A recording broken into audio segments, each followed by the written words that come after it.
გამარჯობათ, მოგესალმებით. ქრისტე აღზრდა. დღეს მე და ჩვენი მეგობარი ოთარ ჭითანავა, ჩვენი თანამებრძოლი, თანამოაზრე, ჩვენთან არის სტუმრად ერთად ვართ და ძალისხმევ შევეცდებით რომ ვილაპარაკოთ როგორც ყოველთვის ვცდილობთ ვისაუბროთ ჩვენს წინაშე მდგარი გამოწვევების არსებული პრობლემების წინაშე იმ სახელმწიფოებრივი გამოწვევების წინაშე რაც წინაშე ვდგავართ როგორც ერი როგორც საზოგადოება როგორც ქვეყანა და თქვენ მოგეხსენებათ რომ ასეთი მრავლად არის და ძალიან ბევრია სასაუბრო და ბევრია კიდევ უფრო ბევრია საკეთებელი ყველა მეტნაკლებად იჩემებს და იბრალებს რომ რაღაცის გამკეთებელია პოლიტიკურ ველზე პროცესში, მაგრამ რეალური ცვლილებები რომ არ ხდება და რეალური მდგომარეობა რომ არ იცვლება ესეც სახეზეა და ესეც ფაქტია და ამას პირველ რიგში ხელს უწყობს ჩვენი საზოგადოების სრული გათითოკაცება და დაქსაქსულობა, ნაცვლად იმისა რომ ჩვენ შორის იყოს დიდი თანხმობა და ერთსულოვნება აი ეს განაპირობებს ჩემი პირადი აზრით იმას რომ ქვეყანაში მდგომარეობას ვერ უცვლით და უკეთესობისკენ ვერ წარმართავთ სამწუხაროდ ეს ასია და გვინდა რომ რაღაც მიმოვიხილოთ ის მოვლენები და ის ფაქტები რაც დღეს ჩვენ წინაშე დგას. ახლა ბატონი ირაკლი კობახიძე თქვენ უსმენდით სანამ ჩვენ ეთერში შემოვიდოდით ნიუსებში რომ ესე იგი გვეუბნება რომ ესე იგი საქართველოს დგას სამოქალაქო დაპირისპირების და დიდი გადატრიალების წინაშე, მაგრამ ასეთ რიტორიკას და ასეთ პათოსს ჩვენ მართველი ელიტის ქართული ოცნების მხრიდან ვისმენთ წლებია.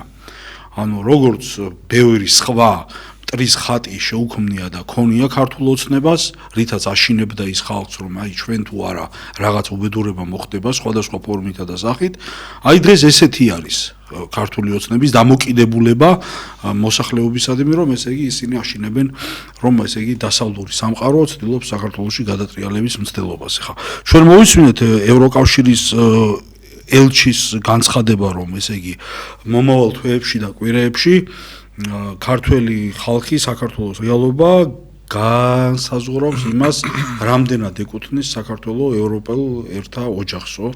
ჩვენ ეს განცხადება მოვისმინეთ და პასუხად ამისა უცნების პროპაგანდა არის, რომ ესე იგი ეს არის deep state-ის ხელწერა, რომ deep state-ი განაგრძობს საქართველოში გადატრიალებისა და საქართველოს დაღუპვის მცდელობას და რომ ესე იგი თუ ჩვენ ეს სუვერენიტეტის დამცველ ქართულ ოცნებას გვერდში არ ამოვუდგებით ფაქტობრივად საქართველოს როგორც სახელმწიფო დაიღუპება. აი ამის დაჯერებას ცდილობს ჩვენთვის ქართული ოცნება და ჩვენ გვინდა რომ აი ეს საკითხი მოვიხილოთ. მე აქვე არ შემიძლია არ შევეხო ეს პირდაპირ კავშირში ამასთან არ არის, მაგრამ ამავდროულად კავშირშია. გაჩეჩილაძე გია გაჩეჩილაძის ესე იგი უცნობის დამოკიდებულებას მართლმადიდებელი ეკლესიის მიმართ.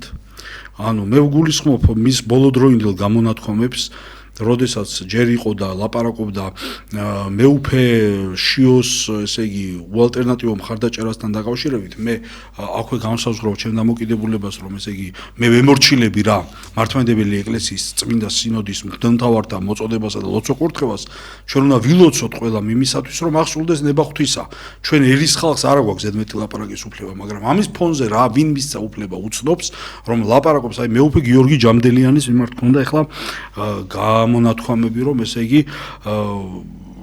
ჭკუას არიგებს მეუფე გიორგის ჭკუას არიგებს სხვა მღვდელმთავრებს ანუ ეუბნება რომ თქვენ ფაქტობრივად მოღალატეებად რაც ხავს ხო მე მოვისმინე მე უცნობის ინტერვიუ თუ კიდობანში რომ ზის სადაც არის საიდანაც საუბრობს ის ეგრეთ წოდებულ კიდობანში აი იქიდან ის ლაპარაკობდა რომ ესე იგი მოღალატეება დაცხადებდა საქართველოს ეკლესიის მღვდელმთავრებს თუ წმინდა სინოდზე ისინი თავის ნებას გამოავლენენ ესე იგი განსხვავებულს მეუფე შიოსაგან აქ არაფერ კავშირში მეუფე შიო პიროვნულად არ არის და მე უდიდეს პატივს ვცემ საქართველოს ეკლესიის ტახტის მოსაყდრეს მაგრამ აქ იკვეთება ქართული ოცნების ის უხეში ჩარევა და დამოკიდებულება მართლმადიდებელი ეკლესიის შიდა ცხოვრებასა და საქმიანობაში, რასაც არასდროს არ მოჰყოლია და არც მოჰყვება კარგი შედეგები. ეს არის დიდი გამოწვევა და დიდი პრობლემა, რაც ჩვენ წინაშე დგას და ეს პრობლემა დღეს დაგვიყენა ქართულმა ოცნებამ. ანუ ქართული ოცნება ცდილობს, რომ ეკლესიის შიგნითაც ის პოლიტიკა აწარმოოს, რაც ესე იგი მის ინტერესებსა და ამოცანებს შეესაბამება და ეკლესია ყოველთვის იყო პოლიტიკაში, ანუ ეკლესიის პოლიტიკა აბსოლუტურად სხვა არის. ეკლესიის პოლიტიკა ეს არის ზეცის პოლიტიკა, ურანო პოლიტიკა, ანუ ეკლესია სასუფეველის პოლიტიკას აწარმოებს დედამიწაზე და ეკლესია აბსოლუტურად განსხვავებული სტრუქტურა აქვს მიწიერ სამეფოსგან განსხვავებული და თუ ხდება სინერგია, ანუ მიწიერისა და ზეციური სამეფოთა სინერგია და თანხმედრა, აი სწორედ მაშინ მოდის მადლი და წყალობა ერზე და მაშინ მოდის კურთხევა ერზე და ქვეყანაზე და ჩვენი აი ისტორიული გამოცდილებაც ამას მოწვევს, თუნდაც დავით აღმაშენებელი და სხვა, როდესაც ესე იგი ორი ტახტის მეუფებითა და ანუ სიმფონიით იმართებოდა ქვეყანა, როდესაც მართლმადიდებელი ხელისუფლება და საეკლესიო ხელისუფლება თანხმედრაშია და ჰარმონიულად თანაარსებობს ქვეყნის განვითარების საქმეში, რომ სასუფეველის მიზნები განახორციელოს მიწიერ პლანში. აი ეს არის იდეალური მმართველობის მოდელი, მაგრამ როდესაც ხელისუფლება როგორც ქართული ოცნება დღეს ცდილობს, რომ ჩაერიოს ეკლესიის შიდა საქმეებში და ისეთი პოლიტიკა წარმართოს ეკლესიაში, როგორც მის ინტერესებს შეესაბამება და როგორც მის ინტერესებს აწყობს, რასაც დღეს ქართული ოცნება ეგრეთ წოდებული უცნობის პირით აჟღერებს. ეს დამანგრეველი არის სახელმწიფოსთვის, ეს დამანგრეველია ერისთვის და ზოგადად ეს არის დესტრუქციული მოვლენა, ეს არის შეურაცხმყოფელი დამოკიდებულება ეკლესიის მიმართ, სასუფეველის მიმართ, ეს არის ზოგადად მართლმადიდებლობის საწინააღმდეგო მოვლენა და მე ვფიქრობ, რომ მას პასუხი აუცილებლად გასაცემი აქვს და ესეც ახსენებელი იყო, რამე თუ ეს ნაწილია იმ საერთო ქართული ოცნების პოლიტიკისა, რაც საქართველოში მიმდინარეობს. და აქვე მინდა ვთქვა, ესე იგი, ის პროპაგანდა, აგიტაცია, რომელიც კვლავ და კვლავ წარმოებს საქართველოში, რომ ესე იგი, სუვერენიტეტის ერთადერთი დამცველი და ერთადერთი ძალა და გარანტი დღეს არის ბიძინა ივანიშვილის პოლიტიკური გუნდი, რომ მის გარეთ მყოფი ყველა ძალა და მოვლენა რაღაცა არაკეთილი ძალის მსახურია, ასე ცდილობენ დახატონ და მხოლოდ და მხოლოდ ქართველი ერს აქვს ერთადერთი არჩევანიღა დარჩენილი ამ სამყაროში, რომ თუ ესე იგი ივანიშვილის ხელისუფლებას ქართულ ოცნებას სცემს თაყვანს და ესე იგი მონად მოემსახურება, ხო, ეს უტრირებაა შეიძლება ვიღაცის თვალში, ხა მე რასაც ვლაპარაკობ, მაგრამ არსებითად პათოსში ეჟღერს, რომ შენ არ გვაკრიტიკო, შენ ჩვენზე ცუდი თუ ლაპარაკობ deep state-ის აგენტი ხარ, შენ ჩვენს წინააღმდეგ თუ მოქმედებ გარეშე ძალებს ემსახურები, ანუ უნდა სრულად უსიტყვოდ მიიღო ის ყველა კანონი, ის ყველა რეფორმა და ის ყველა დირექტივა, რასაც ჩვენ ვაწარმოებთ, იმიტომ რომ როგორც ესე იგი ბავშვმა არ იცის თვითონ აზრებს და ვერაცნობიერებს რა უნდა მისთვის კარგი მშობელს, მაგრამ უნდა ემორჩილებოდეს ამ მშობლის ნებას, რომ ესე იგი მისი ცხოვრება კარგად წარიმართოს. აი დაახლოებით ასე გვაყენებს ეს მთავრობა ჩვენ აი ესეთ პოზიციაში გვამყოფებს, რომ თქვენ არაფერი არ გესმით, თქვენ არ იცით აი ეს მართველი ელიტა როგორც გადაგიწყვიტავთ ქვეყნის მომავალს, სწორედ ის არის თქვენი ხსნა და გამოსავალი. ნუ აი ასეთი არსებული რეალობის წინაშე ვიმყოფებით ჩვენ ჩემი აზრით დღეს და მოვისმინოთ ბატონი ოთარის პოზიციაც ამ ყოველივესთან დაკავშირებით და მე რა თქმა უნდა ზარებსაც მოვისმენთ და თქვენს აზრსაც მოვისმენთ და გავიზიარებთ ძალისაებ, რაშიც და ვერ დაგეთანხმებით და არ დაგეთანხმებით, იმაზეც შესაბამისად პასუხს გაგცემთ, თქო რა თქმა უნდა კორექტულობის ფარგლებში ცხადია რა. მივესალმებ ტელემაყურებლებს და რადიო მსმენელებს, ძალიან საინტერესო შესავალი ქონდა გეგა, მართლაც ცოტა ისეთ სიტუაციაში ვართ დღეს, რაღაც უჩვეულო, ესეთი განცხადებები გვესმის, კიდაც ხელისუფლების პროპაგანდისტების მხრიდან, რომელიც ახლა ახსენე, გიეგა ჩიჩილაძე, რომელიც არ მეგონა ჩვენ თავის დროზე, სააკაშვილის დროს, როცა ის იყო დროცა გიჟი გარეკილი ქვეყანას თავზე გვამხობდა, გიეგა ჩიჩილაძე იყო ერთ-ერთი გამოკვეთილი ლიდერი, რომელიც იყო არ ვიცი ხაც არის თუ არა ესეთ სიმამაცე ქონდა რომ აძრა გადავიდა პოლიციის სამმართველოში იმ ეს ახალაიების და სხვების ხროვა შეგროვილი სადაც მართლაც ძალიან სასტიკად გაუსწორდნენ და ეს იყო ერთ-ერთი მნიშვნელოვანი სიმამაცის მაგალითი რომელიც მან გვაჩვენა და ბევრი სხვაც ეხა რასაც ვხედავთ ეს სულ სხვა გია არის სულ სხვა უცნობია და სულ სხვა რაღაცნაირ დამოკიდებულება აქვს საქმისადმი, სამშობლოსადმი, რა არის ეს, რას გავს ნამდვილად არ მესმის, ასე თუ ადამიანი შეიცვლებოდა, ნამდვილად ჩემთვის ძალიან ძნელად იყო წარმოსადგენი, ასეთი სრული იმედგაცრუება მაქვს ადამიანის მიმართ, რომელთანაც ერთად წლების განმავლობაში ვიბრძოდით მართლაც ძალიან მნიშვნელოვან საქმეს ვაკეთებდით ქვეყნისთვის, იმისათვის რომ ქვეყანა მართლა ბოლომდე არ გაწერულიყო იმ არანორმალური პარანოიკის ხელში, რომელსაც მიხეილ სააკაშვილი ერქვა. ქვია, თუ ერქვა, არ ვიცი. მოკლედ ეს მართლაც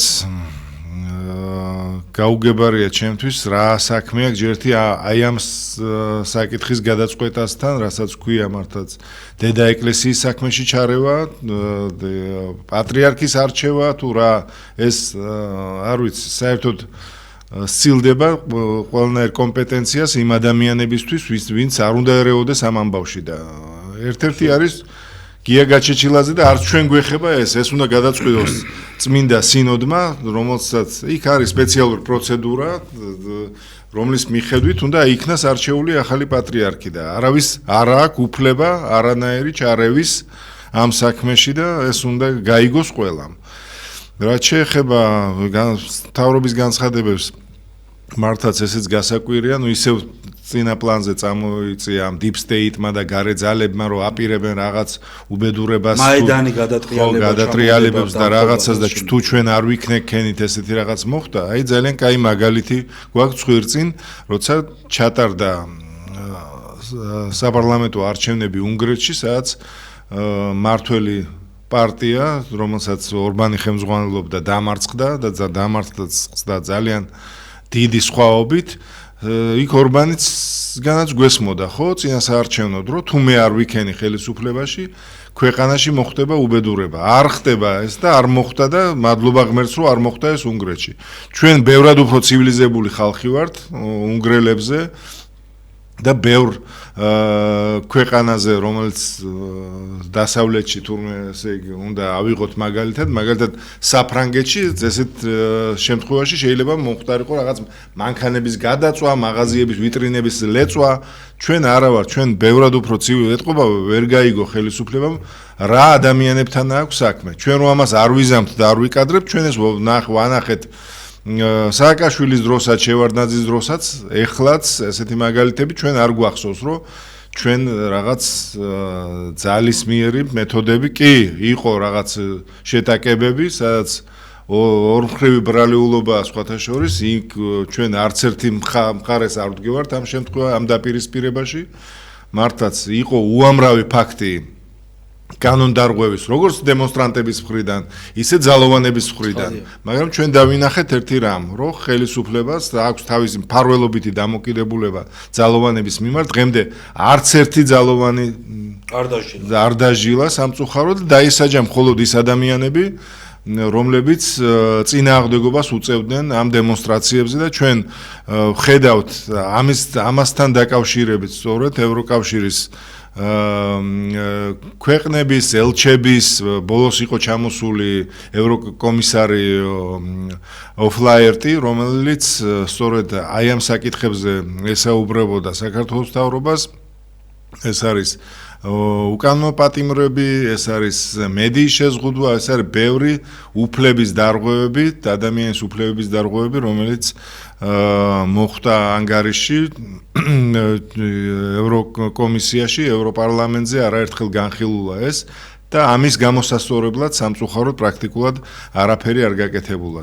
გარდა იმისა, რომ გვესმის განცხადება საქართველოს მთავრობის მხრიდან, რომ 2030 წლისთვის საქართველოს აუცილებლად შევა ევროკავშირში. აი ამ ტემპებით და აი ამ მიდგომებით დარწმუნებული მინდა იყოს ყველა, რომ სამწუხაროდ იქ ამ დიდ გაერთიანებას ჩვენ მოხვედრას ვერ შევძლებთ. გავსია ზოგადად იმ პათოსის ახლა ყოველი არჩევნების წრო იძახდნენ, რომ აი 2 წელი დარჩა ოცნებების ასრულების დრო იწყება, აქამდე ჩვენ ვერ ვახერხებდით გვიშლიდან გარკვეული ძალები ხელს და აი ახლა იწყება, მე ვიცი თქვენი გაჭირვების ყველა მიზეზი, მე ვიცი ყველა თქვენი გულისტკივილი ხო ივანიშვილი როგორც გვეუბნებოდა ხოლმე, მაგრამ აი ახლა იწყება აღსრულება ოცნებებისა, მე მომეცით ხმა და ყველაფერი ყისიერად გადაიჭრება. მე სტატისტიკურად შეგიძლიათ აი წაიკითხოთ მაგალითად რა ხდებოდა, როგორ რას გპირდებოდა და რა შეიცვალა, ხო? ანუ არ ვულისხმობ მე ხა რაღაცა ყალბი კვლევები რო ტარდება ხოლმე და რო იძახიან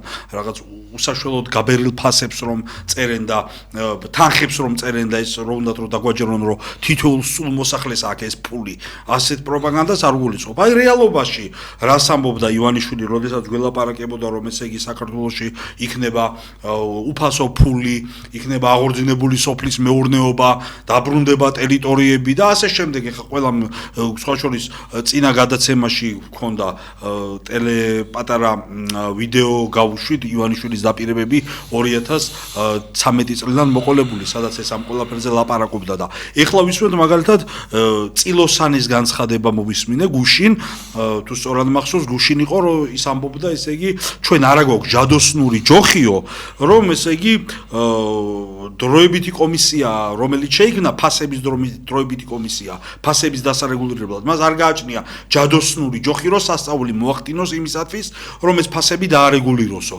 მაგრამ არჩევნების წინ მათ ეს ჯადოსნური ჯოხი აქვთ ანუ ისინი გვეუბნებიან რომ სასწაული მოხდება ოცნებების აღსრულების წელი დაიწყება უცბად შევაბიჯებთ რაღაც სასწაულში მაგრამ როდესაც უკვე გადის პერიოდი აღმოჩნდება რომ მათ ეს ჯადოსნური ჯოხი არ აქვთ და ყველაფერი სხვაგვარად ყოფილა ხო სამწუხაროდ აი ეს არის ჩვენი ეს არის ოცნება რეალურად ხო ჩვენ ვცხოვრობთ ოცნებაში ავირჩიეთ ოცნება და გვაოცნებებენ და აი როდესაც ის დათათუთაშხია მომყავს ხოლმე შეიძლება მაგალითად ის ზუსტად ანალოგიაა ლიტერატურული ანალოგია დათათუთაშხიას რომანში როდესაც ზებუ ჭაში ზის და მთელი მოსახლეობა უსაშველოდ თხრის რაღაც ორმოს და ელოდება აი ამ ზებუს როდის დარეკავს ის ზარს მაგრამ არასდროს ეს არ მოხდება მაგრამ მაინც დიდია მოლოდინი ამ ხალხმაც იცის რომ ეს შეუძლებელია რომ ესე იგი ეს ჭაში ამოვიდეს ეს ორმო ხო მაგრამ ესე იგი ისინი ამბობენ რომ აი ესე უსინდისოდ ხო არ მოგვატყუებდა არქიფოს ეთურიო აი რაღაც ამდაგვარი დამოკიდებულება იკვეთება სამწუხაროდ ბატონი ბიძინასა და მისი პოლიტიკური ელიტის მიმართ როდესაც ყოველ ჯერზე ეს იმედ გაცხრუებული და მოტყუებული საზოგადოება მაინც რაღაცა ხავს ეჭიდება წყალწაღებულივით და ამ სავალალო მდგომარეობაში ვიმყოფებით. აი ახლა გამოვაცხადოთ თუ შეიძლება მე ტექნიკურ ჯგუფს ხო ზარები რამე თუ ჩვენი ძალიან საინტერესოა და მნიშვნელოვანი ჩვენი მოსახლეობის ჩვენი საზოგადოების პოზიცია აზრი და დამოკიდებულება მიმდინარე მოვლენებთან დაკავშირებით და იმ ყველაფერთან დაკავშირებით რაზეც ჩვენ საუბრობთ დარეკეთ და თქვენი აზრიც გაგვიზიარეთ და თუ კითხვები გაქვთ ჩვენთან შევეცდებით რომ ამ კითხვებზეც გეპასუხოთ ხო, ну, არ ვიცი, ჩემო მეგობრებო, არანაირი ოცნება არ შეიძლება იყოს გადაჭარბებული, რამე თუ ნახეთ ახლა ცვლილებები იქნება სასიკეთო რომ ამბობდი, რომ გაიხსენებდი მათ დაპირებებს, ну, მე არ ვიცი, ვერც ერთი დაპირება სამწუხაროდ ვერ შესრულდა, ვერც სოციალურ-ეკონომიკური პრობლემები ვერ მოგვარდა სამწუხაროდ ქვეყანაში და რა დღეში ვართ ხელისუფლება კი იწონებს თავს, რომ ორნიშნა ეკონომიკური ზრდა გვაქვს და ძალიან დაბალი ინფლაცია გვაქვს და ეხლა კომისია იმუშავებს იმისთვის, რომ ფასები დაარეგულიროს, მაგრამ ხედავთ, რომ მართლაც იზრდება სიღარიბე, სამწუხაროდ იზრდება უმუშევრობა, იზრდება ძალიან ბევრი პრობლემა, რომელიც ხალხს აწუხებს და დღემდე არ არის სამწუხაროდ მოგვარებული 14 წლის განმავლობაში, ვერც პოლიტიკური კრიზისისგან დავახციეთ თავი და ხედავთ როგორი გახლეჩილია ჩვენი საზოგადოება და ხელისუფლება პირიქით აღრმავებს ამ პოპულარიზაციას და სამწუხაროდ არაფერს აკეთებს იმისთვის, რომ ჩვენ რაღაც ბევრი სხვა პრობლემა გვაქვს, ამაზე ვკონცენტრირდეთ, არა არის ქვეყანაში რაღაც ძალიან ხისტი ურთიერთდაპირისპირება და ამ ამბავს სამწუხაროდ ბოლო არ უჩანს და ვერც სამართლებრივი პრობლემები ვერ მოაგვარეთ ქვეყანაში, იმიტომ რომ ქვეყანაში გვყავს სასამართლო, რომელსაც ისევ ის სააკაშვილის დროინდელი სასამართლო კლანი ხელმძღვანელობს, რომელიც არაფრის შემცვლელი არ არის ამ სფეროში, ამ უნიშნულოვან სფეროში და ვერც საგარეო ურთიერთობებში, ხო? საგარეო ურთიერთობები არის ყველაზე მძიმე დღეს, რადგან დღეს პრაქტიკულად ჩვენ ვდგევართ ერთ რიგში ირანთან, ჩრდილოეთ კორეასთან, ბელორუსიასთან, როგორც ისინი არიან იზოლირებული და სანქცირებულები პრაქტიკულად ისეთ მდგომარეობაში ვართ დღეს და ობახიძე არის deep state-ის წინაშე ხმალშემართული მწუხარე სახის რაინდი დღევანდელი ჩვენი გადმოსახედიდან. გთხოვთ მოусმინოთ ზარს.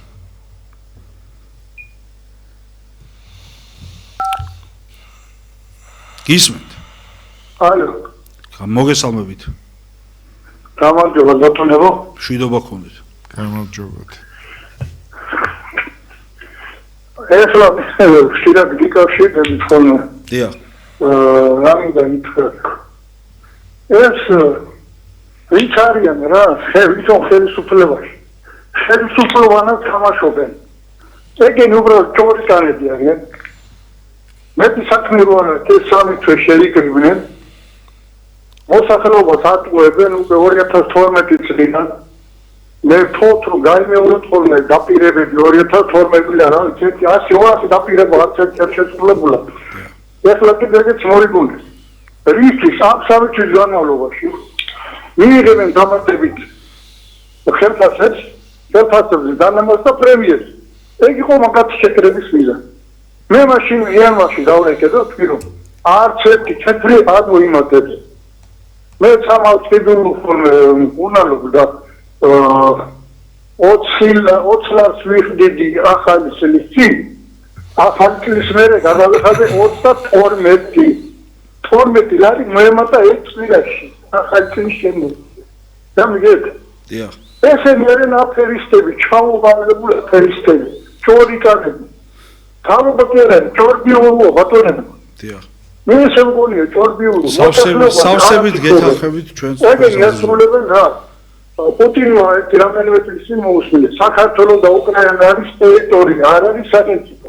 კი ბატონო. საქართველოს ტერიტორიაა. აი ამას აგეთებელი ტერიტორია მათ რიგითი მოსახლეობა თუ არსებობს. არაფრად არ არის. თვითონ არიან და იქნებიან ალბათ ყველა მტრისთვის ასე იყო. მომავალ ჩვენებში ვატამდელი გიამათო დროული თუ ამად გაიმარჯვეს ქართველები აღმოჩნდებით უმცირესობაში და ალბათ მალე შესრულდება ზოგიერთი რა ქვია შოვინისტების, რუსი შოვინისტის რა ქვია ვიცი რა აღარ ცოცხალი საქართველოს ქართველების გარეშე აი ამ პირობას შეასრულებენ ესენი. დიახ.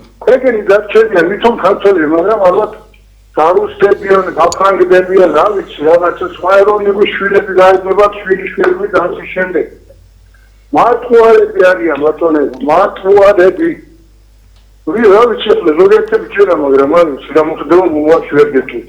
სავსებით გეთახო. აფერისტები არიან. საქართველოს ქართველების გარეშე ეს იყო ყველა დიდი იმპერიის, ყველა მტრის და ყველა უწმინდური ბოროტი ძალის დევიზი და მიზანი, შინაგანი მიზანი, თუნდაც ის ღიად არ აცხადებდეს ამას, როდესაც აქ იბრძოდა, ანუ თქვენ ახლა ყველამ კარგად მოგეხსენებათ, მეტნაკლებად რა გეოკულტურული, გეოსტრატეგიული, გეოპოლიტიკური მნიშვნელობა და როლი და ფუნქცია და დანიშნულება აქვს იმას კავკასიის რეგიონს, ხო? ზოგადად სოფლიო ცივილიზაციაში, არა მხოლოდ ლოკალური მასშტაბით. ცხადია ეს ტერიტორია ყველა დიდი იმპერიის ინტერესში შედიოდა და შედის, მაგრამ აქ ქართულმა ოცნებამ და ყველა იმ პოლიტიკურმა ელიტამ, რომელმაც მართა საქართველოს ბოლო წლების განმავლობაში, ხო?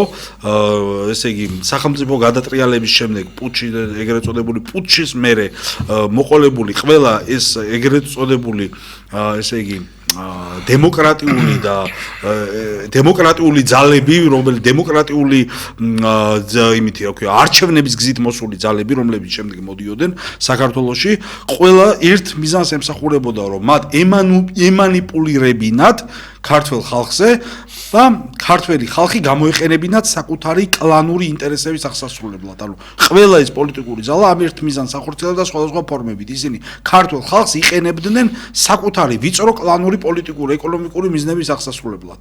და დღეს ოპოზიცია და პოზიცია 90 და მეტი პროცენტიც კი ძირითადი ისტაბლიშმენტი და ძირითადი ძალა, ვინც საქართველოში ჩანს და ტივტივებს, ყველა ქართველ ხალხს საქართველოს მოსახლეობას განიხილავს როგორც სტატისტიკურ მასას საკუთარი ვიწრო კლანური ინტერესების შესასრულებლად. ეს უნდა კარგად გავაცნობიეროთ და ვიცოდეთ და გვჯეროდეს რომ ასია. რა იდეოლოგიურ არშიებშიც არ უნდა იყოს შეფუთული მათი გამოსვლები და ესე იგი პოლიტიკური ნარატივები. ეს ყველაფერი არის პოპულიზმი და ამის უკან დგას აი ეს ვიწრო კლანური ინტერესები. აი კლანურობიდან გამოსვლა არის ჩვენთვის საცოცხლო დაუცილებელი და დიდი საერთო სახალხო მოღვაწეობა თუ შეიძლება ასე ითქვას, მაგრამ ეს როგორ უნდა მივაღწიოთ? ისევ და ისევ თითოეული ქართველი ადამიანის ძალისხმევითა და ჩართულობით, რისი ნიშნებით სამწუხაროდ ჯერჯერობით ჩვენი ერის ცხოვრებაში არ დგას და ეს ძალიან გულსატკენია და ჩვენ იმედს ვიქონიებთ, რომ ეს ასე მალე აღარ იქნება. ზარია და მოусმინოთ. მოგესალმებით. რო დავიწყოთ 2012 წლიდან ძალიან ბევრი მოთხოვნა, მათ შორის მეც ვაღიარე. რაღაც პერიოდი რო გავიდა, გარკვეულმა ხალხმა ვინც გულიერად მეტად შეუჭრიდავს პატრიოტ ალიანსი კი ბატონო, ცალკე პიროვნებები კიდე ერთი და იგივე აზრზე იდგნენ. ხალხმა ეს ვერ გაიგო და მივედით იქამდე, რამდენი არჩეული პრემიერი გახდა ხალხის სასაცილო. ესე რამდენი მათი დანიშნული მინისტრები გახდნენ ხალხის სასაცილო. რამდენი პრეზიდენტი გახდა ხალხის სასაცილო. აქ საუბარი იმაზე კი არა უამრავი დიპლომი გაგაჩნია და რაღაც. აქ საუბარი იმაზეა, რომ შენი ჭკუით ვერ მუშაობ. და დავამთავრეთ ეხლავე დიდება უხალხო პირველეს ყოვლისა აი ის წმინდა სინოსი არჩეულ პატრიარქს ამათ დასაცის არ გახდის და ამაზე საკმაო ინფორმაცია იქნა გამოცემული როგორც ტელევიზიით ასე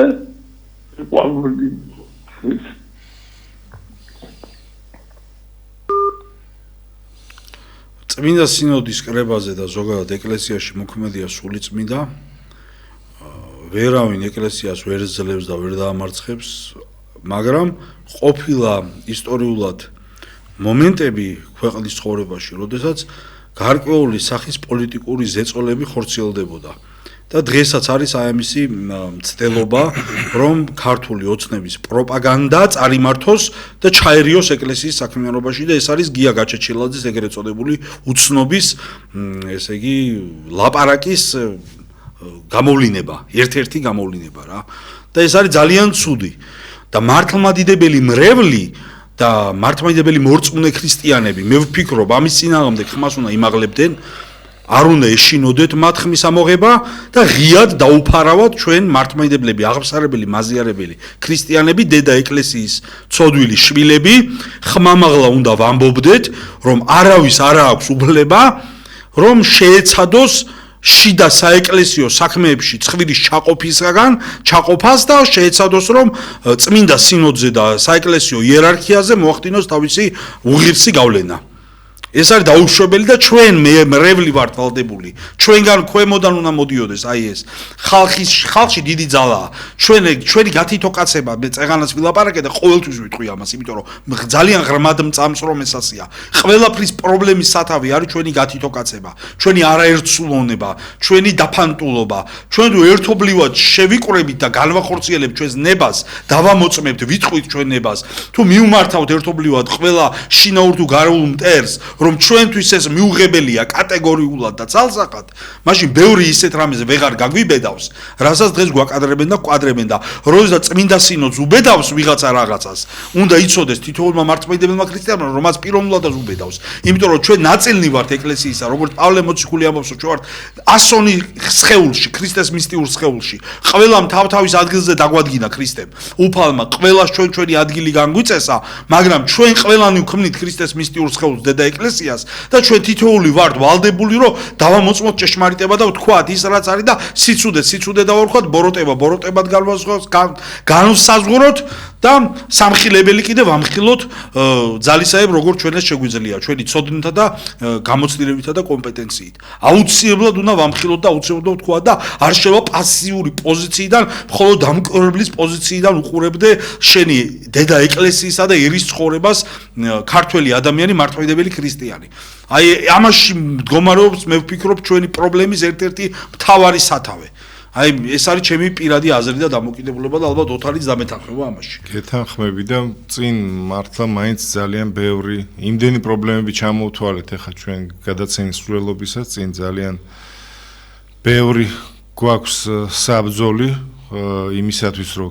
ქვეყანაში სიტუაცია რადიკალურად შეიცვალოს და შეიცვალოს უკეთესობისკენ და ამ ბრძოლაში ეს ბრძოლა უნდა იყოს მხოლოდ და მხოლოდ პოლიტიკური და პოლიტიკური მეთოდებით ეს უნდა ხდებოდეს კი ჩამოთვალეს კიდევაც პარტიებიც იყო ასეთი და არის და პიროვნებებიც ბევრი დაგვაკლდა სხვა შორის აი მაგრა გვაკლია ბრძოლაში მაგალითად ლევან ჩაჩუა რომელიც გუშინ წინ 55 წლის გახდა და ძალიან ხშირად ვიგონებთ მას და ძალიან სრული სიცხადით ვგზნობთ თუ რამხელა პატრიოტი და ამ ქვეყნისთვის საჭირო ადამიანი გამოგვეცალა ხელიდან და დარწმუნებული ვარ ამ ქვეყანას მართლაც არაფერი არ ემუქრება მანამ სანამ მას ისეთი შვილები ეყოლება როგორც ლევან ჩაჩუა იყო და ღმერთმა გვიმრავლოს ასეთი ადამიანები ძალიან გვჭირდება დღეს ჩვენ გვერდში იმისათვის რომ ვიბრძოლოთ ისევ ამ ქვეყნის მომავლისათვის იმისათვის რომ ქვეყანაში ბევრი რამ სასიკეთოდ შეიცვალოს ზარია ეთერში და ისმენთ შიდობას გისურვებთ. მოგესალმებით. ივანე 14 წელიწადი გაატარა მაიმუნობაში. მოკლე იყო თქვენი ჩართვა, მაგრამ აბსოლუტურად გეთახევით, რაც თქვით იმაში. ნამდვილად მაიმუნობაში გაატარა 14 წელი, მაგრამ ასე ამბობენ, რომ 2032 წლამდე ისევ ჩვენი მთავრობა იარსებებსო. ასეთია ქართული ოცნების ამბიცია და პოზიცია. ბოლო დროსაც აცხადებენ ამას, რომ 2012 წლამდე ჩვენ ვართ უალტერნატივო შეუცვლელი ძალაო. აი ოცნების პროპაგანდა ამას გვეუბნება და თქვენ წარმოვიდგინეთ მომავალი 6 წელი, ხო? რამდენი განსაცდელის გადატანა მოუწევს კიდევ საქართველოს აი ამ ყოველივეს გამო. თუ ეს ასე მოხდება, ღმერთმა დაგვიფაროს რომ მართლაც ასე იყოს, მაგრამ თუ ეს ასე მოხდება, გააცნობიერეთ, აბა, როგორ რის წინაშე აღმოჩნდებით და ეს რომ ასე არ მოხდეს, ამაში პირველ რიგში და თავიდან ბოლომდე თქვენი ძალისხმევა არის აუცილებელი. მხოლოდ თქვენ შეგიძლიათ ის, რომ ეს ასე არ იყოს. აი ჩვენ რამდენიც არ უნდა ვილაპარაკოთ, რაც არ უნდა ვაკეთოთ, როგორც აი პოლიტიკურმა ერთობამ, ხო, პატრიოტთა ერთობამ. რამდენიც არ უნდა ვიღვაწოთ, რამდენიც არ უნდა ვიშრომოთ, რამდენიც არ უნდა დავიხარჯოთ, სულ რომ, ესე იგი, გამოვიდეთ და თავები დავდოთ კუნძებზე, რომ ესე იგი ზვარაკად ვეწირებით ჩვენ სამშობლოსო, არაფერი არ გაკეთდება თქვენს გარეშე. მხოლოდ თქვენი ჩართულობით, მხოლოდ თქვენი მოქმედებით და მხოლოდ თქვენი აქტივობით არის შესაძლებელი, რომ ეს ასე აღარ იყოს. და ვინც ეხა გვისმენ და არ გვისმენ და შემდგომში მოგვისმენ და ასე შემდეგ რაღაცნაირად შევეცადოთ ყველა რომ უფრო ცოცხალი და ქმედითი გავხადოთ ჩვენი ურთიერთობების და ჩვენი ბრძოლაცა და მოქმედების პროცესით. მოусმინოთ ზარს. შემოუშვით. გამარჯობათ. მშვიდობა გქონდეთ. ქრისტიანს მრავალ ჭეშმარიტად უფალი იყო თქვენი შემწე გაიხარეთ იცოცხლე. ახლა ჩემ აზრია რა ჩემი სუბიექტური. დიახ. ნუ რახან ახლა გაქანებული კორუფცია მთავრობაში და სხვა ძველ დროშიც ესე იყო. აი თქვენ პოლიტიკოსები ხარდათ, ხალხს უნდა წარადგინოთ ერთი პროგრამის მაგალითი რა შეიძლება თუ არა. ნუ ფაქტია რომ მთავრობაში რომ მოდის ადამიანი იცვლება და სუფულზე ფიქრობს და რაღაც შანსი რომ კონდეს ფულს აიღებს და წაიღებს სახში. ეხლა მე უბრალოდ ვლაპარაკობ. შესაძლებელია თუ არა აი კანონმდებლობით ჩაკეტვის მექანიზმი რო იყოს, აი ყველა სამინისტროს რაღაცა ის დაწესდეს, რომ ვინმე აკონტროლებდეს ამ თანხებს, რომ ეს რო არ იყოს ეს თაღლითობა, ხვდებით რას გეუბნებით, ეხლა პოლიტიკოსები ხართ თქვენ. აი რაღაცა კანონმდებლობა რომ მიიღონ პარლამენტში რომ ესეთი რამ გთამიდა ის რო არასოდეს რო არ იყოს მინისტრმა აი ხლა ის რაც მოხდა დღეს 10 წელი ხო რთული სიტუაცია ხო მინისტრი თავდაცვის მინისტრი პატრიოტი უნდა იყოს და ამ დროს უმტკიცებენ რაღაც სულ რაღაცას ხო და აი ჩაკეტვის მექანიზმი თუ შეიძლება აი რაღაცნაირად მე შეიძლება ველაპარაკო მე სრულიად გასაგებია არსებობს რა თქმა უნდა კანონი თქომ რომ არ შეიძლება ჩვენ შევიმუშაოთ იდეალური განდით ბოდიშ გიხდით რა კიდე ერთი და აი სირცხვილი იყოს რომ აი ერის წინაშე რა რომ ესეთი ცოდვა რომ იმი ხო ხდებით ხო რას გეუბნებით აი ჩაკეტვის მექანიზმი რომ არავის არ შეელოს ფული ჩამის რა აი ხდებით ხო შესაძლებელია თუ არა რომ კანონში რაღაცა კანონი რომ მიიღოთ რაღაცა ჩაკეტვა რომ იყოს რა იმიტომ 35 წელია ისა გვინდა რომ კაი საქართველოს ლამაზი იყოს მაგრამ სულ ფული სულ იპარავენ სულ ისა რა აი პოლიტიკოსები ხართ თქვენ და რავი აბა რანაირი პასუხს გამცემ თუ შესაძლებელია თუ არა აი სოფლიოს მასშტაბით ეგეთი კანონი პარლამენტში რომ მიიღო რა არ ვინმე რო აკონტროლოს ეს თანხები რო არ გააკეთოს კიდე სხვა თორე ახლა ღმერთმა ქნას რომ თქვენ მოხვიდეთ თავრობაში მაგრამ თქვენი შეკითხვა გასაგებია აბსოლუტურად პიროვნება რომ შეეგათ გასაგებია გავიგეთ გავიგეთ ჩაკეტვის მექანიზმი იყო სამუდამოდ გასაგებია ქალბატონმა დიდი მადლობა ყურადღებით გიგასურვებთ ქალბატონმა წილოსანმა ეხლა თქვი მე ქალბატონმა წილოსანმა თქვა რომ დროებით კომისიაზო ფასებთან დაკავშირებით დროებით კომისია რო შეიქმნა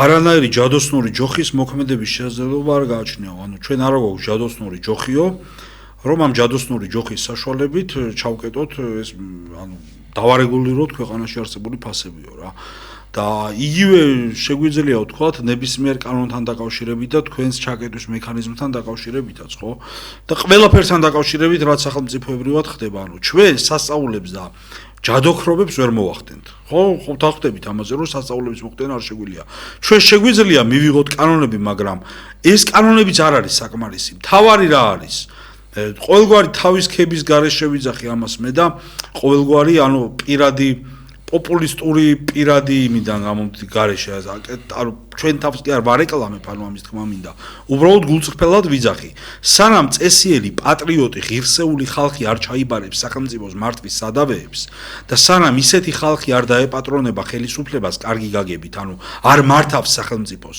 ვისთვისაც სახელმწიფო არ იქნება ბავშვობის რაღაცა ფინანსური ოცნებების აღსრულების ინსტრუმენტი არამედ ხალხისთვის მსახურების ასპარეზი და არეალი აი ასეთ ადამიანებს სანამ არ ჩააბარებთ ხელისუფლებას და სანამ არ აირჩევთ არჩევნებზე და არ დაიცავთ თქვენ ხმას და არ მოიყვანთ ხელისუფლებაში ეროვნულ, პატრიოტულ, ქრისტიანულ, მართლმადიდებელ, სამშობლოს, ღმერთის, მოყვასის, მოყვარულ და მსახურ ძალას არანაირი ჩამკეტი მექანიზმი არ იარსებებს და არანაირი ჯადოსნური ჯოხი არ იარსებებს და პირველი მე ვიქნები იმის მოწინააღმდეგე რომ ვინმე თუ გამოვა და რაღაცა აი მსგავს რაღაცა მე ისეთ კანონს შევიმუშავებ რომ ესე იგი გამორიცხულია როგორ უნდა გააკეთო ეს აი უბრალოდ ლოგიკას ლოგიკა ძალიან ძლიერი მეცნიერება ხო ხო უნდა ვიმსჯელოთ ჩვენ ლოგიკურად და მეცნიერულად უნდა მივუდგეთ საკითხებს ხო რა ფორმაცია და რა ინსტრუმენტებიც არ უნდა შეიმუშაო შენ სახელმწიფოს სამართავად ნებისმიერმა პოლიტიკურმა ძალამ თუ ის სწორად არ აფუნქციონირებს შენ როგორც პოლიტიკურმა ორგანიზმმა, როგორც პოლიტიკურმა გუნდმა, როგორც ხელისუფლებამ, აღმასრულებელმა ხელისუფლებამ, საკანონმდებლო ხელისუფლებამ. ყველაფერი როგორც ამ ხელისუფლებამ საის კანონმდებლობა და მთელი კონსტიტუცია საკუთარ თავზე მოირგო, ყველა ხელისუფლება შეუძლია ეს საკუთარ თავზე მოირგოს. ყველაფერი მთელი სახელმწიფო მოირგოს და მე თვითონ იმსახუროს, თავის თავს ამსახუროს. ერთადერთი გამოსავალი ამისთვის ისე ვიმეორებ არის ვინ მართავს სახელმწიფოს აი ეს ჩაკეტის მექანიზმი რა არის ჩაკეტის მექანიზმი არის პატიოსანი სამშობლოს მოყვარული პოლიტიკოსები ის ხალხი ვინც მართავს სახელმწიფოს არა საკუთარი არამედ სამშობლოს ინტერესებიდან გამომდინარე სხვა არანაირი მექანიზმი არ არსებობს არანაირი კანონის მიღება არ შეიძლება არანაირი ინსტრუმენტის შემუშავება არ შეიძლება არანაირი ანტიკორუფციული სამსახურის შექმნა არ შეიძლება არანაირი მეთოდი არ არსებობს რითაც ჩვენ ამას გავუკეთებთ პრევენციას და ჩვენ რაიმეს შევცვლით უკეთესობისკენ სრულად არაფერი ყველაფერი არის ტყუილი მხოლოდ ის არის სიმართლე რომ თუ მართლმადიდებელი სამშობლოს მოყვარული პატრიოტი ღირსეული ხალხი მართავს საქართველოს აი მაშინ ეს ხალხი არ შეჭამს და ხალხზე იზრუნებს და იმსახურებს დანარჩენი არის ტყუილი ეს არის ჩემი ძალიან ცალსახა პოზიცია თქვენ თქვით ბატონო ოთარ თქვენი პოზიცია მაგრამ მე ამას კატეგორიულად ასე ვთქვი ეს ძალიან რთული პრობლემაა მეტნაკლებად კორუფცია ყველა ქვეყანაშია მაგრამ ის მასშტაბები რომელიც ან მიიღო საქართველოში მე არ ვიცი გაოცებული ვარ რანაირად შეყარა ივანიშვილმა ასეთი ხალხი ერთნაირი ვინც ცდილობს რომ რაღაცა მოპაროს სახელმწიფოს, არ მესმის როგორ შეიძლება როცა გაქვს ამხელა თანამდებობა, ამხელა პასუხისგებლობა გაქვს აღებული შენი ხალხის და ქვეყნის წინაშე, თვალი გაგირბოდეს ფულისკენ და ისიც სახელმწიფო ფინანსებისკენ, ხალხის ფულისკენ და ეს ფაქტები ვნახეთ ჩვენ და სახტად დავრჩით, ხო? იმიტომ რომ მართლაც ისეთი მასშტაბები კი ვიცოდით გაგებული გქონდა, მაგრამ თვითონ ფაქტები მე რო გავიგეთ, რომ როცა ეს კლანები ერთმანეთს დაერივნენ, მართლაც თუ რამე კაი ქონდა ამ ხელისუფლებას თავიდან რომ დაიწყეს რაღაც თითქოს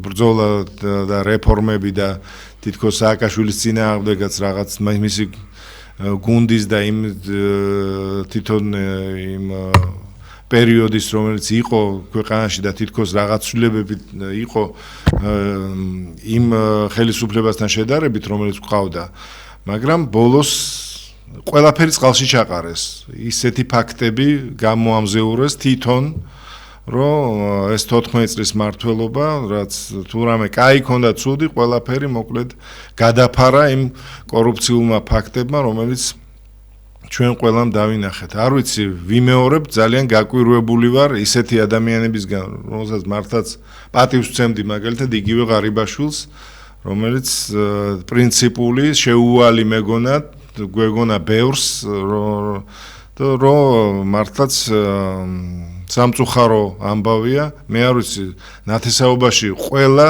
სახელმწიფო თანამდებობებზე მყავდა ნათესავები. დაწყებული პრემიერ-მინისტრიდან დამთავრებული რაიკომის მდივნებამდე პარლამენტის წევრები და რავი მხარის ხელმძღვანელები და ვინ არ მყავდა, მაგრამ ვერავინ ვერ იტყვის, რომ ესენი ამათ ოდესმე რავი ფული მოუპარავთ ან სახელმწიფო ბიუჯეტი გადაუტანიათ პირად ანგარიშებზე. ესე იგი შეიძლება ხო თურმე პატიოსნად ცხოვრება იყო ესეთი პრეცედენტები წარსულში, რატო არ უნდა იყოს ეხლა? კი, კორუფცია კომუნისტების დროსაც იყო, მერეც იყო, მაგრამ ის მასშტაბები ვიმეორებ, რომელიც მიიღო კორუფციამ ეხლა ამ ბოლო წლების განმავლობაში, არ ვიცი, საქართველოს ისტორიაში, უახლოეს ისტორიაში, მე რა ვიცი, ერთხელ მახსოვს, შევარდნაძე რო გადაიყვანეს ისმაში, რა ქვია, მოსკოვში მაშინ იყო ბევრი ფაქტები და ბევრი დაკავებებიც იყო და იმის მერე იყო დიდი წყვეტა და ეხლა განმეორდა იგივე. ეს სამწუხარო რეალობაა და არ ვიცი, ამას როგორ ჩამოირეცხავს ქართული ოცნება უკვე თავისი პრაქტიკულად ალბათ ბოლოვადა მათი ხელისუფლებაში ყოფნის ძალიან გაუჭირდებათ მე მგონი. კი ბატონო, მოგრეთ ჩვენ დასასრულს მივახლოვდით. ჩვენთან ერთად იყო ოთარ ჭითანავა, ჩვენი მეგობარი, ჩვენი თანამებრძოლი. ჩვენ ყოველთვის ვცდილობთ რომ ვისაუბროთ იმაზე, რაც ჩვენი გულიდან მომდინარეობს, ჩვენი რწმენიდან მომდინარეობს, როგორც ჩვენ გვჯერა, როგორც ჩვენ წამს, არ ვცდილობთ რომ მასებზე მანიპულირება მოვახდინოთ მაღალი ფრთიანი ლოზუნგებითა და ფრაზებით, როგორც ძირითადად ახასიათებს ეს ქართულ პოლიტიკას და არ მხოლოდ ქართულს, ამეთ გულწრფელი დამოკიდებულება გაგვაჩნდეს ჩვენი მოსახლეობის მიმართ და თუ გვექნება ერთსულოვნება, ურთიერთ მხარდაჭერა და ურთიერთ თანადგომა, ჩვენ შევძლებთ ამ ქვეყნის გადარჩენას და გამოხსნას. და თუ ასე არ იქნება და იმ გათვითო კაცებას გავაგრძელებთ, როგორც დღეს ჩვენ ვცხოვრობთ და ფაქტია, რომ ჩვენ ასე ვცხოვრობთ, მაშინ კიდევ უფრო დიდი იქნება ჩვენზე არსებული სასჯელები, განსაცდელები, ყოველის კრიზისი, ყოველის გაჭირვება, რაშიც ვიმყოფებით და ღმერთმა ამისაგან დაგვიფაროს და ღმერთმა ინებოს, რომ გავერთიანდეთ და ერთობით, სიყვარულით, თანადგომით, თანაჯვრის მტვირთველობით შევძლოთ ჩვენი სამშობლოს, საქართველოს ერთობით მსახურება და ერთობით ღვთის დიდება. რაც არის მყოფიერების არსი ჩვენი აზრი და ამოცანა და ღმერთმა ამაში გაგვაძლიეროს, გაიხარეთ. კარგად ბრძანდებოდეთ.